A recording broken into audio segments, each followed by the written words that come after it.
hello' everyone good morning কি খবৰ আপোনালোকৰ খবৰ নিশ্চয় ভালেই চাগে আৰু মোৰো ভালেই এয়া ৰাতিপুৱাই আহি গ'লোঁ বিয়া মেকআপলৈ বুলি মেমৰ লগত তো যিহেতু মই মেকআপ আৰ্টিষ্ট শিকি আছোঁ যিহেতু মেমৰ লগত পিছে পিছে ঘূৰিবই লাগিব এক্সপিৰিয়েঞ্চৰ কাৰণে সেইটো কাৰণে আৰু আমাক মাতিছিলে 11টা বজাত কিন্তু এতিয়ালৈকে কইনা আমাৰ ৰেডি হোৱাই নাই নিয়ম নীতিবোৰ চলি আছে সিহঁতৰ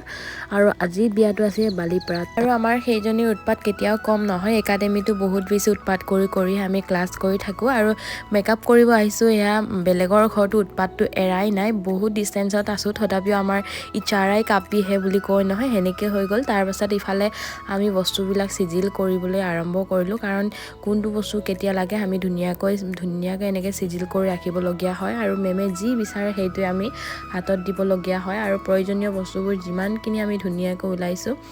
আৰু ইফালে আমি উৎপাত কৰি উৎপাত এৰাই নাই নহয় সেয়া চাব পাৰে নহয় আৰু বস্তুবোৰ আমি চিজিল কৰি থাকোঁতে আমাৰ কইনা আহি পালেহি আৰু ইফালে মেমে মেকআপ কৰি আছে ইফালে আমি মোৰ দায়িত্ব পৰিছে যে ফুলটো ধুনীয়াকৈ কাটিব লাগিব বুলি কিন্তু ফুল নকটাৰ আগতে ধুনীয়াকৈ মই ফিল লৈ লৈছোঁ যে মোক কোনোবাই গিফ্ট দিছে বুলি কিন্তু আজিলৈকেতো এনেকৈ গিফ্ট পাই পোৱা নাই বাৰু সেয়া মেকআপ আৰ্টিষ্ট জাৰ্ণিতে মই এনেকৈ বুকে ধৰিবলৈ পাইছোঁ হাতত তো মেকআপ কৰি কমপ্লিট হোৱাৰ পাছতে আমি ধুনীয়াকৈ বিয়াঘৰত অলপমান বহি দিলোঁ ইফালে আমি খাবৰ কাৰণে ৰখি আছোঁ মানে ঘৰৰ মানুহে কৈ আছে খাই কিনি যাবা বুলি কিন্তু আমি ৰখি আছোঁ